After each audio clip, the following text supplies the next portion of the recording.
അങ്ങനെ തലമുതിർന്ന സീനിയറായിട്ടുള്ള വെറ്ററനായിട്ടുള്ള വളരെ സീനിയറായിട്ടുള്ള ഇന്ന് ജീവിച്ചിരിക്കുന്ന കമ്മ്യൂണിസ്റ്റുകാരിൽ ഏറ്റവും പ്രധാനപ്പെട്ട എന്നാൽ യു ഡി എഫിനോടൊപ്പം നിൽക്കുന്ന സ്വതന്ത്രനായി നിൽക്കുന്ന ജി സുധാകരൻ അമ്പലപ്പുഴ MLA കുറേ കമൻറ്റുകൾ പറഞ്ഞു. എല്ലാം അടിപൊളി ട്രോള്. ഒന്ന്, കോൺഗ്രസിൻ്റെ സുവർണകാലം, കോൺഗ്രസിൻ്റെ നല്ല കാലമാണ്, കോൺഗ്രസ് നല്ല ടീമാണ്. മുസ്ലിം ലീഗ് ഏറ്റവും നല്ല മതനിരപേക്ഷ പ്രസ്ഥാനം.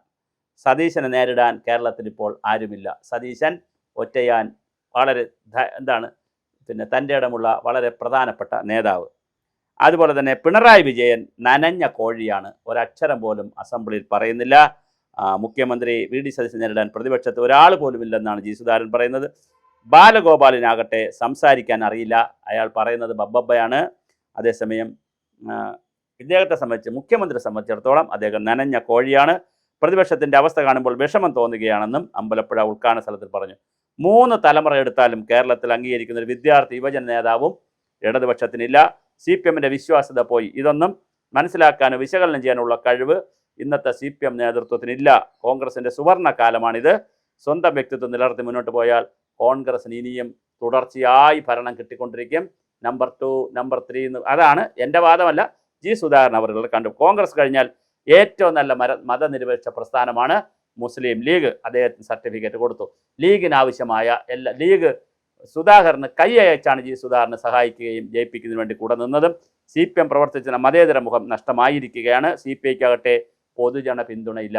അപ്പം CPMൻ്റെ മതേതര മുഖവും പോയി, CPIക്ക് പൊതുജന പിന്തുണയുമില്ല. കോൺഗ്രസിൻ്റെ ചെളിക്കൊണ്ടിൽ പോയി വീണുവെന്നാണ് തന്നെക്കുറിച്ച് പിണറായി പറഞ്ഞിരിക്കുന്നത്. CPMന് കേരളത്തിന് പുറത്ത് സീറ്റ് കിട്ടുന്നത് കോൺഗ്രസ് കാരണമാണ്. കോൺഗ്രസ് നൽകുന്ന ഊന്നുവടിയിൽ പിടിച്ചു നിൽക്കുന്നവരാണ് കോൺഗ്രസിനെതിരെ സംസാരിക്കുന്നതെന്നാണ് ജി സുധാകരൻ്റെ ആക്ഷേപം.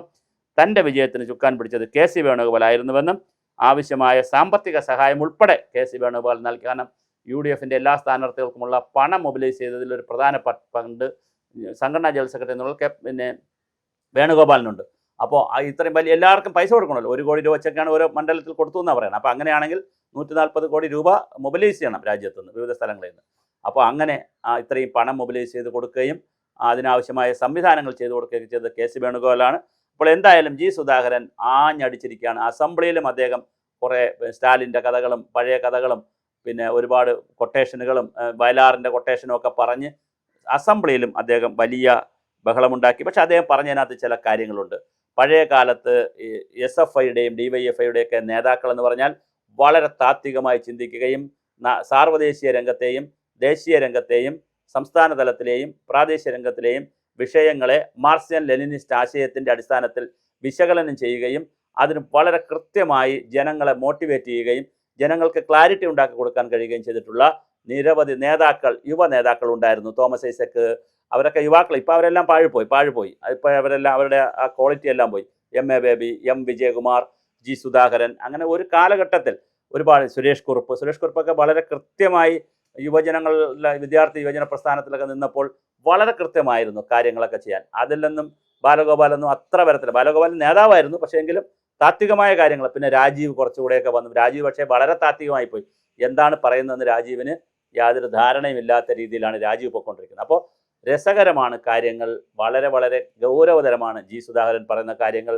അദ്ദേഹം സർക്കാസ്റ്റിക്കായിട്ട് അദ്ദേഹം MLA ഓഫീസ് ഉദ്ഘാടനം ചെയ്യാൻ KC വേണുഗോപാൽ വന്നപ്പോൾ വളരെ തമാശ രൂപത്തിലാണ് കാര്യങ്ങൾ അവതരിപ്പിച്ചതെങ്കിലും അത് വളരെ കൃത്യമാണ്. ഇന്ത്യയിലും കേരളത്തിലും കമ്മ്യൂണിസ്റ്റ് പാർട്ടി CPMൻ്റെ ഇപ്പോഴത്തെ അവസ്ഥ വളരെ പരിതാപകരമാണ്, സങ്കടകരമാണ്. എങ്ങനെയാണ് അവർ മുന്നോട്ട് പോകുമെന്നറിയില്ല.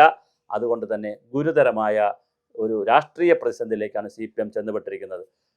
ഇപ്പുറത്താണെങ്കിൽ ന്യൂനപക്ഷങ്ങളെ സംബന്ധിച്ചിടത്തോളം CPMനോട് യാതൊരു താല്പര്യവുമില്ല, CPMൻ്റെ മുന്നണിയോടും താല്പര്യമില്ല. കേരള കോൺഗ്രസിൻ്റെ CPMനോടൊപ്പം നിന്ന മാണി കോൺഗ്രസിൻ്റെ മുഴുവൻ MLAമാരും തോറ്റു, MP മാർ തോറ്റു. അവർക്ക് ഒരു സീറ്റും കേരളത്തിലില്ലാത്ത രീതിയിലാണ് കാര്യങ്ങൾ പോകുന്നത്. അപ്പോൾ എന്തായാലും വളരെ രസകരമാണ്, മനോഹരമാണ് കാര്യങ്ങൾ. നമുക്ക് കാത്തിരുന്ന് കാണാം എന്താണ് സംഭവിക്കുന്നതെന്ന്. തീർച്ചയായിട്ടും ഞാൻ ഈ പറഞ്ഞതുപോലെ ജി സുധാകരൻ്റെ ആ അഭിപ്രായങ്ങൾ അത് കൃത്യമായി കമ്മ്യൂണിസ്റ്റ് പാർട്ടി വിലയിരുത്തേണ്ടതാണ്. ഇപ്പോഴും അവർ തോറ്റതിൻ്റെ കാരണങ്ങൾ വളരെ കൃത്യമായി വിലയിരുത്തുന്നതിന് പകരം ഡേറ്റ വെച്ച് കാര്യങ്ങൾ ചെയ്യുന്നതിന് പകരം ബബ്ബ കളിക്കുകയാണ്. പിണറായിയെ എങ്ങനെയെങ്കിലും പ്രതിരോധിച്ചെടുക്കുക, പിണറായിയുടെ മോളെ പ്രതിരോധിക്കുക, അവിടെ PK ശ്യാമളയ്ക്ക് സീറ്റ് കൊടുത്തതിനെതിരെ ഗോവിന്ദൻ മാഷിനൊന്ന് കുളിപ്പിച്ചെടുക്കുക. ഈ പണിയല്ല CPM ചെയ്യേണ്ടത്. വളരെ ആഴത്തിലും പരപ്പിലും കേരളത്തിൻ്റെ ജാതിമത സമവാക്യങ്ങളിലും അതുപോലെ പൊതുസമൂഹത്തിലും രാഷ്ട്രീയ സമവാക്യങ്ങളിലും ഇടതുപക്ഷ സമവാക്യത്തിലും എന്ത് സംഭവിച്ചു എന്നുള്ള വളരെ കൃത്യമായ അന്വേഷണം നടത്തി അതിനാവശ്യമായ തിരുത്തലുകൾ വരുത്തിക്കൊണ്ട് വരിക എന്നുള്ളതാണ് ഇപ്പോഴും ഒരു സംഘടന ഉണ്ട് CPM. എന്തെല്ലാം നമ്മൾ പറയുമ്പോഴും CPM എന്നൊരു സംഘടന ഇവിടെയുണ്ട്. അവർ സമരത്തിനൊക്കെ വളരെ ശക്തരായിരിക്കും. പക്ഷേ ഇലക്ഷനിൽ വോട്ട് കിട്ടുന്നത് വളരെ പ്രധാനമാണ്. ഇനി സമരമൊക്കെ വല്ലാതെ സമരം ചെയ്ത് കൺഫ്യൂഷൻ ഉണ്ടാക്കിയാലും ജനങ്ങൾ കൂടെ നിൽക്കാനുള്ള സാധ്യതയില്ല.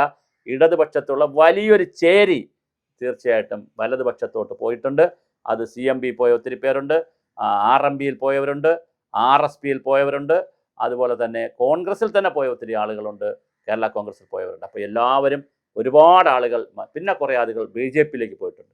അപ്പോൾ ഇങ്ങനെയൊക്കെ സംഭവിച്ചുകൊണ്ടിരിക്കുന്ന കേരളത്തിൽ CPM എന്നാണൊരു പാഠം പഠിക്കുന്നത് എന്നൊരു ചോദ്യം വളരെ കൃത്യമാണ്. സുധാകരൻ്റെ ആ വിലയിരുത്തൽ രാഷ്ട്രീയ വിലയിരുത്തലായി നമ്മൾ എടുക്കുമ്പോൾ കൃത്യമായ യുവത്വവും നല്ല നേതാക്കളും വളരെ ആദർശശുദ്ധിയുള്ള ഒരു പാർട്ടിയുമായി ഇതിനെ മാറ്റിയില്ലെങ്കിൽ തീർച്ചയായിട്ടും ഇതൊരു കേവല സംഘടനാ സംവിധാനമായി നിൽക്കും.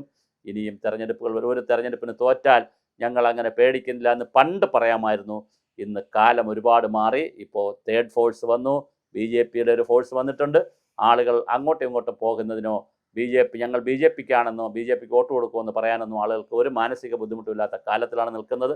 അതുകൊണ്ട് BJPയും വളരെ ശക്തമാണ്. കഴിഞ്ഞ ദിവസമാണ് കഴക്കൂട്ടത്തെ CPMൻ്റെ ഏരിയ സെക്രട്ടറി ബിജു എന്ന് പറയുന്ന ആൾ BJPയിലേക്ക് പോയത്. അങ്ങനെ എത്ര ആളുകൾ, അപ്പോൾ ഒരുപാട് ആളുകൾ അങ്ങോട്ടും ഇങ്ങോട്ടൊക്കെ പോകുന്ന പുതിയ രാഷ്ട്രീയ സാഹചര്യത്തിൽ CPMൻ്റെ ഈ പറഞ്ഞ സുധാകരൻ പറഞ്ഞ യൗവനം തിരിച്ചെടുക്കാൻ എന്തൊക്കെ ഗിമ്മിക്കുകളാണ് ചെയ്യേണ്ടത്, അല്ലെങ്കിൽ എന്തൊക്കെ ചെപ്പടി വിദ്യകളാണ് ചെയ്യേണ്ടതെന്ന് CPMന് ഒരു ധാരണയുമില്ല എന്നുള്ളതാണ് അവർക്കിപ്പോൾ സംഭവിച്ചിരിക്കുന്ന ഏറ്റവും വലിയ പ്രതിസന്ധി.